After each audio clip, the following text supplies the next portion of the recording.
나의 도움이 어디서부터 온다고요? 천지를 지으신 하나님으로부터 나의 도움이 온다 했습니다. 헤롤드 쿠시너라고 하는 사람이 있었는데, 이 사람은 유대인 랍비였습니다. 그런데 이 사람이 아들을 낳았는데 이 아들이 이상한 병에 걸렸어요. 일찍 늙는 병입니다. 그러한 병도 있어요. 이 아들이 10살쯤 되었을 때 주름살이 생기기 시작을 했어요. 그리고 머리는 백발이 되었습니다. 눈은 침침해지고 이빨은 빠지고, 결국 10대 초반에 죽었어요. 그 부모의 심정이 어떠했겠습니까? 그 헤럴드 쿠시너라고 하는 이 사람이 그 아들이 그렇게 고통을 당하고 죽는 것을 보면서 탄식을 했습니다. 누구의 죄 때문에 이런 일이 생겼는가? 하나님이 계시는데 왜 이런 일이 생기는가 하는 것을 깊이 생각을 했어요. 그리고 책을 썼습니다. When Bad Things Happen to Good People 이라고 하는 아주 유명한 책을 썼어요. 나쁜 일들이 좋은 사람들에게 발생할 때. 저도 이 책을 읽어 보았습니다. 이 고난의 문제, 왜 이 세상에 고난과 환난이 일어나는가? 하나님 백성들에게도 이러한 고난과 환난이 일어나는데 왜 이러한 고난과 환난이 일어나는가? 이것은 우리 모두에게 영원한 숙제와 같은 것입니다. 우리가 그것을 이유를 다 알 수가 없습니다. 이 헤럴드 쿠시너라고 하는 사람이 이 유명한 책을 쓰긴 썼지만은 그 책을 읽어봐도 명확한 해답이 나오지 않습니다. 이것은 모든 인류에게 던져진 신비스러운 것입니다. 그런데 이 하나님 말씀을 통해서 우리는 해결의 그 해답의 실마리를 찾아볼 수 있어요.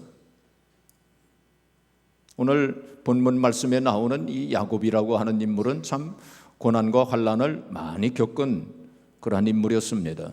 사실 생각해보면 성경에 나오는 모든 인물들이 다 그 고난과 환난을 많이 겪은 인물들입니다. 아브라함이라든지 요셉이라든지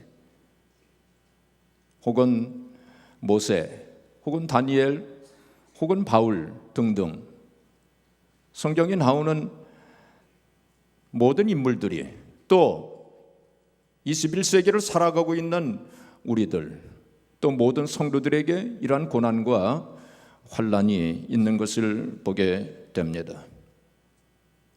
오늘 이 시간은 대표적으로 이 야곱의 인생을 한번 살펴보고자 합니다. 야곱은 이삭의 쌍둥이 아들로 태어났죠. 에서와 함께 쌍둥이 아들로 태어났습니다.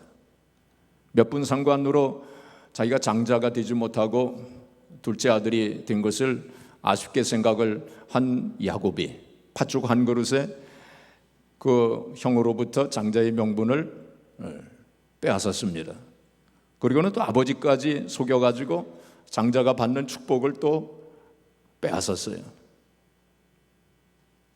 화가 난 에서가 야곱을 죽이려고 했습니다. 그래서 그 리브가가, 그 어머니 리브가가 야곱에게 외삼촌 집으로 가라. 자기 이제 리브가의 오빠죠. 그 라반의 그 외삼촌 집으로 도망을 가라. 그렇게 얘기를 했어요. 그래서 이제 도망을 치기 시작을 한 겁니다. 오늘 성경 말씀 보면 부엘사바에서부터 하란을 거쳐가지고 이제 베델이라고 하는 곳까지 허겁지겁 도망을 칩니다. 거기 85km 정도 되는 거리입니다. 상당히 먼 거리죠. 아마 뛰기도 하고 걷기도 하고 헐레벌떡 그렇게 이제 베델이라고 하는 곳까지 도착을 합니다. 3일 길을 아마 그렇게 도망을 갔을 거예요. 그게 얼마나 피곤했겠습니까? 먹기는 뭐 제대로 했겠습니까? 사막 같은 곳을 그렇게 뛰어갔으니 얼마나 힘들었겠습니까? 그래서 이제 옆에 있는 돌을 집어가지고 돌베개를 하고 거기에 누웠습니다. 아마 야곱이 그 돌베개를 하고 그 광야에서 누웠을 때에 아마 그의 눈에서 눈물이 주르륵 흘러내렸을 겁니다. 참 외롭기도 하고 처량하기도 하고 쓸쓸하기도 하고, 그리고 또 자기 형 에서가 금방이라도 또 쫓아올 것 같은 그 불안과 두려움, 또 맹수가 또 달려들지 않을까 하는 그러한 불안과 두려움도 있었을 것입니다. 착잡한 심정을 가지고 이제 누워서 잠깐 잠이 들었는데 이제 환상이 나타났어요. 그의 꿈속에 이제 큰 사닥다리가 땅 위에 섰는데 그것이 하늘까지 닿았다고 그랬습니다. 그리고 하나님의 사자들이 오르락내리락 하고 하는 장면을 목격하게 됩니다. 그리고 하나님께서 이제 말씀을 하시는 거예요. 나는 너의 할아버지 아브라함의 하나님이고 너의 아비 이삭의 하나님이다. 내가 너와 함께 하리라.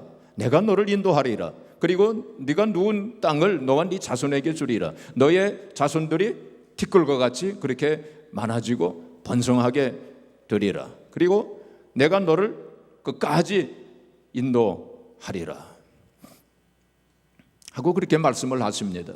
깜짝 놀라가지고 깨어 일어나 베개로 하고 있던 이 돌을 거기다가 세워놓고 거기다 기름을 붓습니다. 그리고 그 지역을 베델이라고 이름을 짓습니다. 원래 루스라고 하는 지역이었는데 베델이라고 하는 것이 하나님의 집이란 뜻입니다. 하나님의 집. 여기가 하나님의 집이구나. 그리고 하늘의 문이 여기에 있구나 하고 그렇게 이제 말하면서 거기다 기름을 붓습니다. 그리고 하나님 앞에 이제 서원 기도를 이제 하게 됩니다. 하나님께서 나와 함께 하시고 평안하게 이 아버지의 집으로 돌아오게 하시면 하나님이 저의 하나님으로 알고 그렇게 섬기겠습니다. 그리고 또 여기 돌을 세운 이곳이 하나님의 집이 될 것입니다. 여기에 성전을 세우겠습니다. 그리고 하나님께서 주시는 소득의 10분의 1을 하나님 앞에 드리겠습니다 하고 그렇게 서원 기도를 합니다. 그리고는 이제 자기 외삼촌 집으로 도망을 계속 갔죠. 거기 가가지고 바단 아람이라고 하는 곳에서 20년간 고생의 떡을 이제 먹게 됩니다. 이 야곱은 참 교활하고 남을 잘 속이기를 잘하는 그러한 사람이었죠. 그래서 형도 속이고 아버지도 속이지 않았습니까? 그런데 이 외삼촌 라반은 또 보통 사람이 아닙니다. 야곱보다도 더 잘 속이는 사람이었던 것 같아요. 그래가지고 야곱을 10번이나 속였다고 그랬습니다. 그 자기 조카를 그렇게 또 속였어요.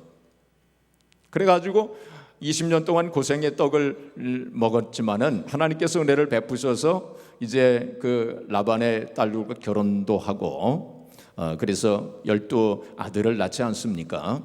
나중에 베냐민은 나중에 낳지만은 그 12지파의 조상이 이제 되게 되는데, 그리고 거부가 됩니다.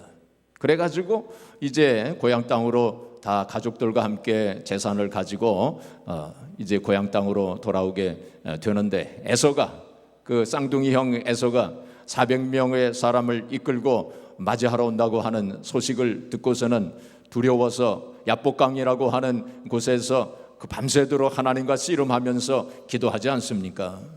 이제 그때에 하나님께서 이제 그를 축복을 하시고 너의 이름을 야곱이라고 하지 말고 이스라엘이라고 하라. 하나님과 겨루어 이긴 자라고 하는 그러한 뜻으로 이스라엘이라고 해라 하고 축복을 하십니다.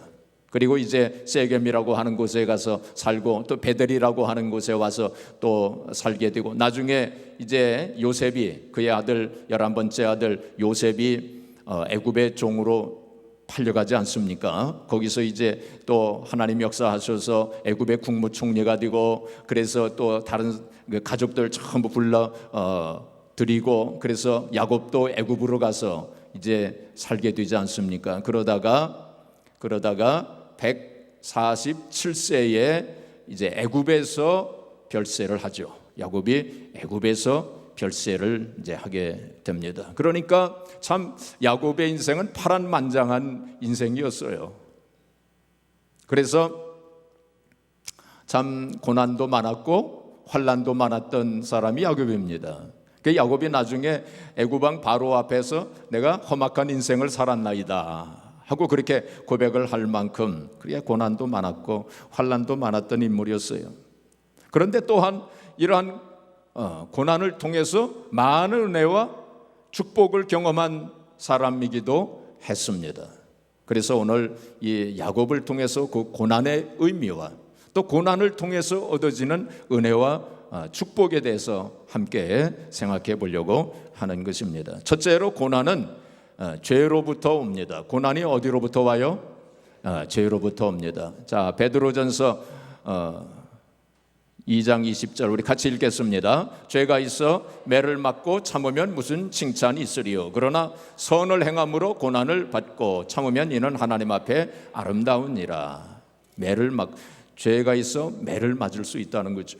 그래서 고난이 죄로부터 온다는 것입니다. 갈라디아서 6장 7절에 보시면 스스로 속이지 말라. 하나님은 만홀히 여김을 받지 아니하시나니. 새 성경은 하나님은 업신여김을 받지 아니하시나니 사람이 무엇으로 심든지 심는 대로 거두리라. 이게 영적인 법칙입니다. 심은 대로 그 열매가 나와요. 우리가 무엇을 심느냐에 따라서 그 열매를 먹게 되는 거예요.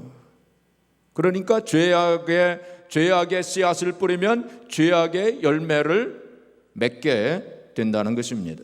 여러분, 지금 야곱이 왜 그렇게 처량하고 쓸쓸한 존재가 되었습니까? 왜 그 마음속에 불안과 두려움이 생겼습니까? 죄를 지었기 때문에 그래요. 죄를 짓게 되면 내 마음에 불안이 있어요. 두려움이 있습니다. 요즘에 새벽기도 시간에 우리 이사야서를 상고하는데 이사야서에 보면은 악인에게는 평강이 없느니라. 이사야서 48장 22절에 그리고 또 57장 21절에 거듭해서 악인에게는 뭐가 없다고요? 악인에게는 뭐가 없어요? 평강이 없다. 평강이 없다. 악인에게는 평강이 없느니라. 성경 전체가 창세기부터 요한계시록까지의 모든 말씀이 바로 그거를 증거하지 않습니까? 악인에게는 평강이 없어요. 죄를 지으면 평강이 없어요. 한국에서 어떤 수박 장수 한 사람이 봉고차에다가 수박을 잔뜩 싣고서는 수박 장사를 했습니다. 그런 사람들이 있잖아요. 수박을 봉고차에 싣고서는 골목길을 이제 다니면서 수박을 팔았습니다. 그런데 이렇게 가다가 보니까 신호등이 있었어요. 근데 보니까 뭐 보는 사람도 없고 차도 없고 그래서 빨간불이지만은 그냥 지나갔습니다. 그리고서는 좀 이렇게 가다 보니까 경찰차가 따라오고 있어요. 아이고 이거 걸렸구나 해가지고 이제 가슴이 덜컥 내려앉았죠. 그렇지만은 모른 체하고 그냥 도망을 가자 이런 생각을 했어요. 그래서 막 도망을 쳤습니다. 그래서 우회전을 해서 이쪽 골목길로 좌회전을 해서 그래서 계속 몇 번 그렇게 했는데 보니까 경찰차가 계속 따라오고 있어요. 야 이거 뭐 큰일 났네 이런 생각을 했어요. 그러다 보니까 경찰차가 옆에 와가지고 서라고 이게 자꾸 이렇게 손으로 신호를 했습니다. 결국 섰죠. 경찰이 옆에 오더니 뭐라고 얘기를 하냐면 아저씨 왜 그렇게 달려가세요? 뭐 도망치는 것처럼 왜 달려가세요? 수박 한 통 사기 되게 힘드네. 그 경찰이 지금 수박 한 통 사려고 지금 쫓아오는 건데 이 사람은 자기가 지은 죄가 있으니까 불안해서 도망치는 거 아닙니까? 지은 죄가 있으면 불안해지는 거예요. 우리 마음이 불안해지는 거예요. 우리가 운전을 하다 보면은 나도 모르게 이게 신호 위반을 하고 그럴 때가 있지 않습니까? 그러면 나도 모르게 이 백미러를 쳐다보게 돼요. 혹시 경찰이 쫓아오지는 아니하는가? 그것이 인간의 마음이에요. 하나님께서 그렇게 만드셨어요. 그래 죄악 우리 악인에게는 평강이 없느니라. 그렇게 말씀을 하신 것입니다. 그래서 잠언서 28장 1절에 보시면은 뭐라고 말씀했냐면 악인은 따라오는 자가 없어도 도망을 간다 그랬어요. 악인은 따라오는 자가 없어도 도망을 치나 의인은 사자같이 담대하니라 그랬습니다. 사자는 담대하죠. 동물 중에서 네 활개를 펴고 자는 동물은 사자밖에 없답니다. 그렇죠? 사자는 네 활개를 펴고 잡니다. 이게 담대해요. 근데 의인은 사자같이 담대하느니. 그런데 악인은 쫓아오는 자가 없어도 도망을 친다고 그랬어요. 또한 우리의 삶이 어렵고 힘들고 문제가 많고 왜 그렇습니까? 우리가 뿌린 씨앗이 있기 때문에 그래요. 과거에 우리의 뿌린 그 씨앗의 열매를 지금 먹고 있다고 볼 수 있어요.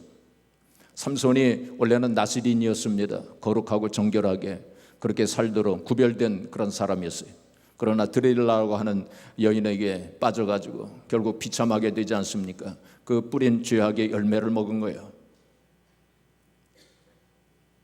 나중에 좀 회개해가지고 또 회복이 되긴 했지만은 또한 다윗이 하나님 보시기에 합당한 그러한 인물로 평가받은 사람이었지만은 밧세바와 간음함으로 말미암아 그 가정에 칼이 끊어지지 않았다고 그랬어요. 그건 죄악의 열매를 먹었기 때문에 그렇습니다. 사랑하는 성도 여러분, 지금 어떤 씨앗을 뿌리고 계세요? 과거에 어떤 죄악의 씨앗을 뿌리셨습니까? 지난 주일에 제가 이스라엘 백성들이 광야에서 4가지 죄를 지었다고 그랬죠. 그것은 바로 하나님 백성들이 짓기 쉬운 죄라고 그랬습니다. 우리 하나님 백성들 크리스찬들이 뭐 살인을 하겠습니까? 아니면 도적질을 하겠습니까? 그런 건 잘 안 해요. 그렇지만 이 4가지 죄는 짓기 쉬운 죄라는 거예요. 그게 뭐였습니까? 우상숭배, 그 다음에 가는 음란 음행, 그 다음에 3번째가 뭡니까? 하나님 시험하는 거, 하나님 의심, 하나님의 존재에 대한 의심, 하나님 능력에 대한 의심, 그건 하나님 시험하는 거예요. 4번째는 원망불평이라고 했습니다. 그러한 씨앗을 혹 과거에 뿌리시지 않으셨어요? 혹 지금 뿌리고 계시지 않습니까? 혹은 불순종의 씨앗을 뿌리고 계시지 않아요? 혹은 미움의 그러한 씨앗을 뿌리고 있지 않습니까? 혹 또한 반면에 우리가 하나님 백성으로서 믿음의 씨앗을 뿌리고 사랑의 씨앗을 뿌리고 또 소망의 씨앗을 뿌리고 순종의 씨앗을 뿌리고 희생의 씨앗, 헌신의 씨앗을 뿌린다면 그 열매를 먹을 거예요. 우리가 잘못된 씨앗을 뿌리든지 좋은 씨앗을 뿌리든지 그 열매를 먹게 돼 있어요. 반드시 먹게 되어 있어요. 하나님은 공의의 하나님이십니다. 심는 대로 거두는 것이 영적인 법칙의 만고의 진리이기 때문에 우리가 그 열매를 먹든지 아니면 우리 자손들이 먹든지 그렇게 되어 있어요. 자, 여러분의 얼굴이 좀 어두워지셨어요. 그러나 여러분 잘못된 씨앗을 뿌렸다 할지라도 지금 그 씨앗을 뿌리고 있다 할지라도 끊을 수 있는 비결이 있어요. 그게 뭡니까? 회개입니다. 철저하게 회개하면 돼요. 과거에 잘못된 씨앗을, 죄악의 씨앗을 뿌렸다 할지라도 그 열매를 알먹을 수 있도록 우리 자손들에게 영향을 끼치지 않을 수 있도록 우리가 그 줄을 끊을 수 있어요. 그게 회개입니다. 철저하게 회개, 예수 그리스도의 보혈을 의지해서 철저하게 회개하면 그 열매가 나타나지 않아요. 우리가 그런 삶을 우리가 살아야 할 것입니다. 자, 둘째로 고난은 연단과 훈련의 의미가 있어요. 고난은 무슨 의미가 있어요? 연단과 훈련의 의미가 있습니다. 야곱은 광야에서 시간을 보내면서 그리고 또 바단 아람에서 20년간 고생의 떡을 먹으면서 깊이 생각했을 거예요. 자기의 삶을 되돌아보면서 자기가 잘못한 거 깊이 회개하면서 그렇게 시간을 보냈을 것입니다. 그러면서 그의 삶이 변화됐어요. 바꾸어졌어요. 점점 이기주의적이고 교활하고 남을 속이기를 잘하고 자기중심적인 자기 이익만 차리는 그러한 인물이었는데 그의 삶이 조금씩 바꾸어졌어요. 그래서 하나님께서 쓰실 수 있는 그러한 그릇으로 그렇게 변화되기 시작했던 것을 우리가 보게 됩니다. 우리가 야곱의 그 모습, 야곱의 나중에 야곱의 모습을 보게 되면은 옛날의 그 모습을 찾아볼 수 없어요. 그만큼 성숙한 그런 하나님 자녀가 되고 하나님만을 의지하고 그리고 기도하는 모습으로 바꿔진 것을 우리가 보게 됩니다. 바로 이 고난을 통해서 연단하고 훈련하시는 하나님의 뜻을 우리가 알아야 돼요. 제가 C.S. 루이스의 말을 많이 인용하는 사람인데, 이 C.S. 루이스가 한 번은 옥스퍼드 대학교에서 이제 강연을 마치고 나오는데 학생 하나가 묻기를, 선생님, 하나님이 계시는데 왜 이렇게 이 세상에 고난과 환난이 많습니까? 하고 그렇게 질문을 했어요. 그때 이 C.S. 루이스가 뭐라고 대답했냐면, 여보게 젊은이, 하나님께서 이렇게 고난을 주시는데도 인간들이 이렇게 교만한데 고난이 없다면 얼마나 인간들이 교만했겠는가 하고 그렇게 얘기했다는 것입니다. 하나님께서는 이러한 고난을 통해서 우리를 겸손하게 만드시기를 원하시는 거예요. 하나님의 사람으로, 거룩한 사람으로 연단하시고 훈련하시기를 원하시는 것입니다. 여러분, 성경에 나오는 인물 중에 다니엘과 요셉이 있죠. 많은 사람들이 성경에 나오는 인물 중에 다니엘과 요셉을 좋아합니다. 저도 그렇습니다. 왜냐하면 다니엘과 요셉은 성경에 죄가 기록이 안 돼 있어요. 물론 다니엘과 요셉도 하나님 앞에 죄인들이었겠지만 그래도 다른 사람들보다는 정결하게 거룩하게 죄 없이 살았던 그러한 사람이었던 것을 우리가 보게 됩니다. 그러나 우리가 생각해 보면 다니엘과 요셉이 얼마나 많은 고난이 있었습니까? 얼마나 많은 환난이 있었습니까? 그런 점에서 볼 때에 다니엘과 요셉이 받은 그 고난은 죄 때문에 생겼다기보다는 연단과 훈련의 의미였다라고 이렇게 볼 수 있습니다. 나무의 나이테를 보게 되면은 거기 이제 동그라미가 있지 않습니까? 그런데 어떤 나이테를 이렇게 보게 되면 어떤 나이테는 아주 좁게 되어 있어요. 좁은 나이테를 가지고 있습니다.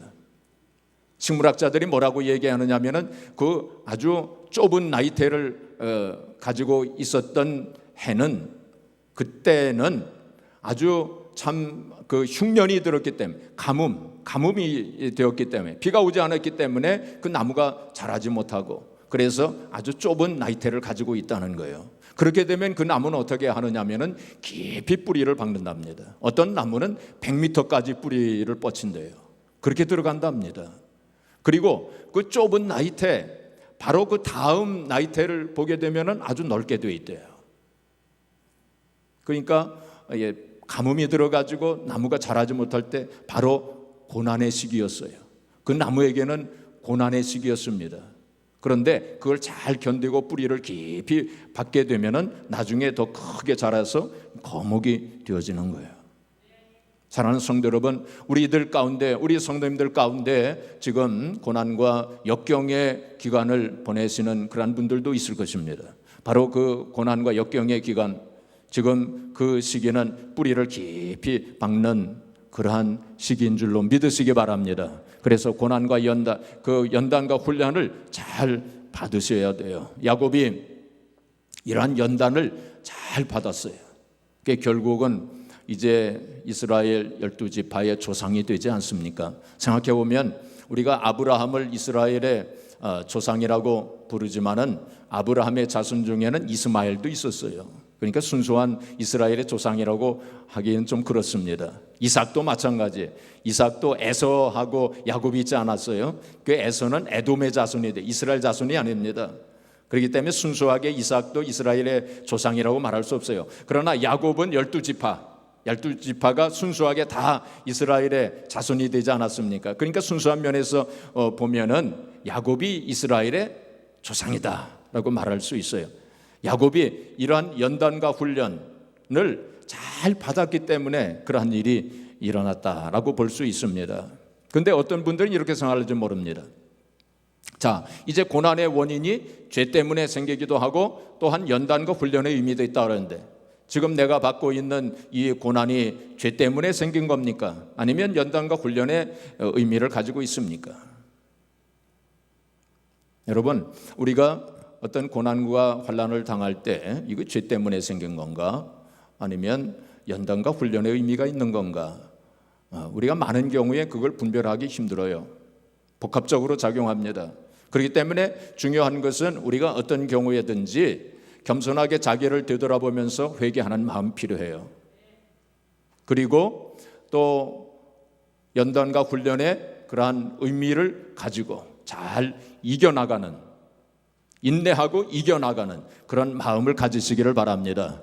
그럴 때 이 고난을 통해서 은혜와 축복을 받게 됩니다. 그래서 마지막으로 이제 고난을 통한 은혜와 축복에 대해서 잠깐 생각해 보겠습니다.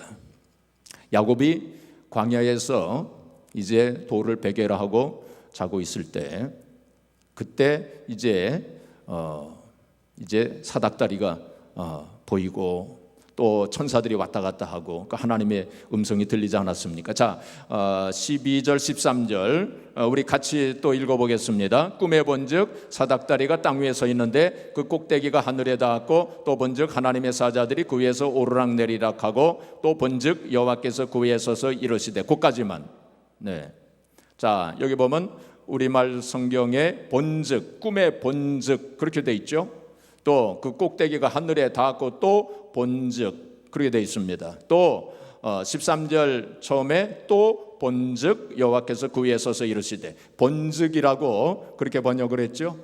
근데 사실은 뭐냐면 이게 뭐냐면은 영어 성경에도 보면 behold 이렇게 돼 있어요. behold, 보라, 그런 뜻입니다. 히브리 말로는 힘내 그런 뜻입니다. 그 뭐냐면 감탄사입니다. 그런 뜻입니다. 사닥다리가 보이네, 그런 뜻입니다. 천사들이 왔다 갔다 하네. 하나님께서 나타나셔서 말씀하시네, 그런 뜻입니다. 이 감탄사입니다. 우리 말로는 그냥 그걸 표현을 안 하고 그냥 본즉 뭐 이렇게 번역을 했지만 사실은 감탄사예요. 이게 야곱이 큰 은혜를 경험한 거예요. 바로 하나님께서 그 고난 중에 큰 은혜를 주신 거예요. 바로 하나님을 만나지 않았습니까? 여기서 하나님을 만났어요. 여러분, 하나님을 만나는 것보다 더 큰 은혜와 축복이 있겠습니까? 그렇죠? 하나님을 만났어요, 야곱이 여기서. 자, 욥기서 우리 같이 한번 읽어보겠습니다. 욥기서 42장 5절 우리 같이 읽겠습니다. 내가 주께 대하여 귀로 듣기만 하였사오나 이제는 눈으로 주를 배옵나이다. 욥처럼 참 고난과 환난을 많이 받은 사람이 어디 있습니까? 그렇죠? 그런데 그 고난을 통해서 하나님을 만났다는 거예요. 그전에는 그냥 말로만 하나님에 대해서 들었는데 그 고난을 통해서, 고난의 현장 속에서 하나님을 만난 거예요. 그걸 고백하지 않습니까? 바로 하나님을 만나는 거, 이것보다 더 큰 은혜와 축복이 어디 있습니까? 하나님께서 야곱에 그런 은혜를 주신 거예요. 여러분, 우리가 기도할 때 여러 기도 제목이 많지만은 하나님 나를 좀 만나주세요 하고 기도하시기 바랍니다. 자녀들 위해서 기도할 제목이 많지만 하나님 우리 아들 우리 딸을 좀 만나주세요, 그렇게 기도하시기 바랍니다. 또 우리가 중보기도 할 때 하나님 우리 교회 아무개를 좀 만나주세요, 그렇게 기도하세요. 그리고 야고보에게는 하늘 문이 열려졌어요. 무슨 문이 열렸어요? 하늘 문이 열렸어요. 하늘 문이 열려져 가지고 천사들이 왔다 갔다 하는 거 그걸 다 보지 않았습니까? 여러분, 세상 사람들은 세상 문이 열려지기를 소원합니다. 그렇죠? 세상 문이 열려지기를, 출세의 문, 성공의 문, 돈의 문, 혹은 부귀영화의 문, 명예의 문, 권세의 문, 그 열려지기를 원하잖아요. 그러나 하나님 백성들은 그보다 먼저 하늘 문이 열려지기를 위해서 기도해야 돼요. 하늘 문이 열려져야 돼요, 여러분. 그 순서가 중요합니다. 하늘 문이 먼저 열려져야 돼요. 하늘 문이 열려지기 전에 세상 문이 열려지게 되면 그거 진정한 축복이라고 할 수 없어요. 하늘 문이 먼저 열려져야 세상적인 것도 의미가 있고 그것이 진정한 축복이 되는 줄 믿으시기 바랍니다. 그래서 하늘 문이 먼저 열려져야 돼요.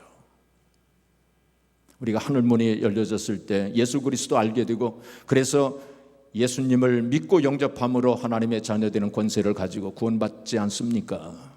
하늘문이 열려져야 돼요. 우리가 하늘문이 열려졌을 때 아무리 힘든 어려운 일들이 있고 고난과 환난의 현장 속에서도 하늘문이 열려진 사람에게는 그것이 위로가 되어 소망이 됩니다. 그 가운데서 위로와 소망을 경험하게 되는 것입니다. 그래서 바울 사도가 참 고난 중에서 하나님 앞에 기도했을 때 내 은혜가 네게 족하도다 하면서 하나님께서 바울을 위로해 주신 거 아닙니까?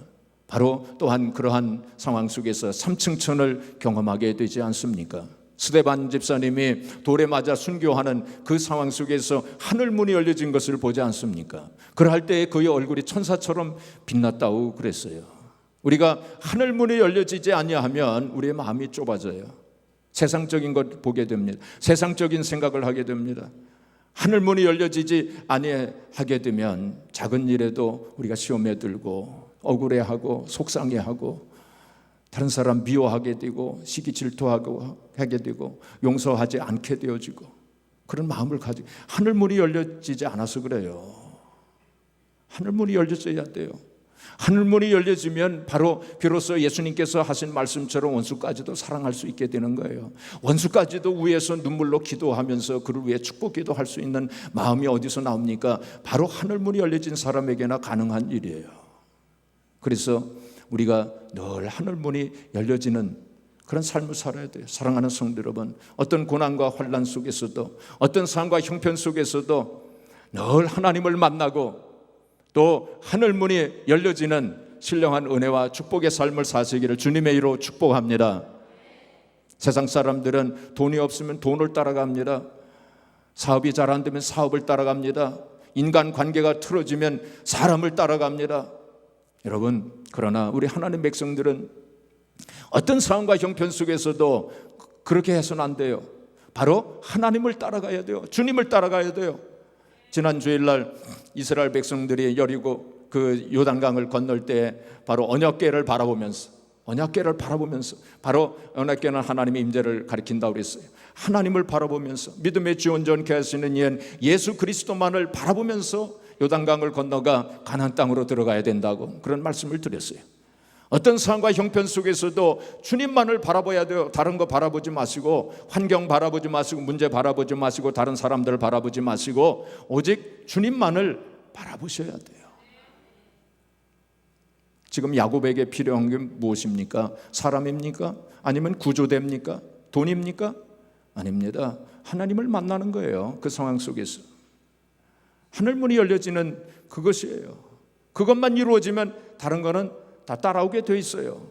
그것만 이루어지면 다른 건 아무것도 걱정할 것이 없는 것입니다. 사랑하는 성도 여러분, 나이가 많아질수록 영적으로 성숙해지시기를 바랍니다. 야곱이 말이죠. 젊었을 때는 그렇게 잘못된 삶을 살았어요. 그러다가 이제 많은 연단과 훈련도 하고 회개도 하고 그러면서 아주 영적으로 성숙한 그 성도가 되지 않습니까?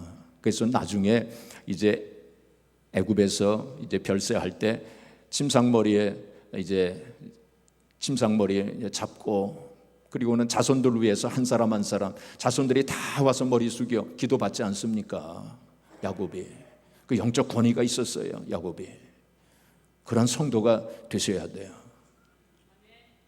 어떤 사람이 이런 얘기를 했습니다. 우스개 얘기입니다. 심각하게 듣지는 마세요. 60세에는 좋은 일 있어도 건강이 걱정되는 나이랍니다. 60세쯤 되면 이제 건강에 대해서 걱정하기 시작하는 나이가 된다는 거예요. 65세는 긴 편지는 2번 읽어야 이해가 가는 나이래요. 제가 65세인데 아직은 안 그런 것 같습니다. 67세가 되면 동갑내기들에게 동정심을 느끼는 나이라요. 70세가 되면 대통령 이름을 그냥 불러도 괜찮은 나이랍니다. 좀 그런 것 같아요. 맞는 얘기 같아요. 그래서 70세쯤 되면은 다 친구가 되죠. 79세가 되면은 무슨 일을 할 때마다 마지막을 생각하는 나이가 된답니다. 79세쯤 되면은 늘 이제 죽음을 생각하는 나이가 된다는 거예요. 그 다음에 80세가 되면은 아무에게나 반말을 해도 괜찮은 나이래요. 좀 그런 것 같아요. 맞는 것 같아요. 그렇죠? 예. 87세가 되면은 귀신을 보아도 무섭지 않은 나이래요. 88세가 되면은 뛴다고 생각하는데 걷고 있는 나이래요. 93세가 되면은 한국말도 통역을 해주는 사람이 필요한 나이랍니다. 95세가 되면 무엇을 하든 주위에서 신기하게 보는 나이래요. 그 다음에 97세가 되면은 노인대학에서도 받아주지 않는 나이랍니다. 이제 99세 마지막으로 99세가 되면 가끔 하나님과도 싸울 수 있는 나이래요.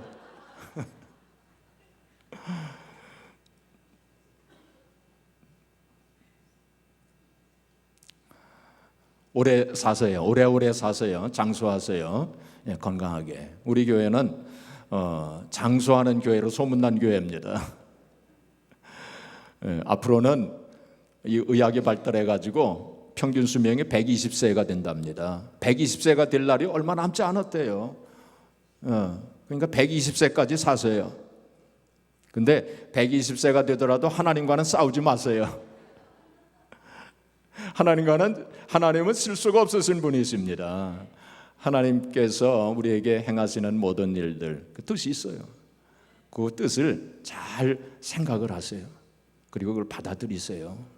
그래서 야곱과 같이 영적으로 성숙하게 되어지길 바랍니다. 이제 말씀을 정리하겠습니다. 제가 여러분들에게 예언을 하나 하겠습니다. 뭐냐면 여러분들이 이 세상에서 인생을 사는 동안 고난이 없는 날이 올까요? 없어요. 계속 고난은 이어질 것입니다. 하나님 앞에 서는 그날까지 고난은 계속될 겁니다. 여러분, 고난이 있다고 한탄하거나 탄식하거나 좌절하거나 절망하지 마세요. 우리는 살아계신 하나님을 믿는 사람들 아닙니까?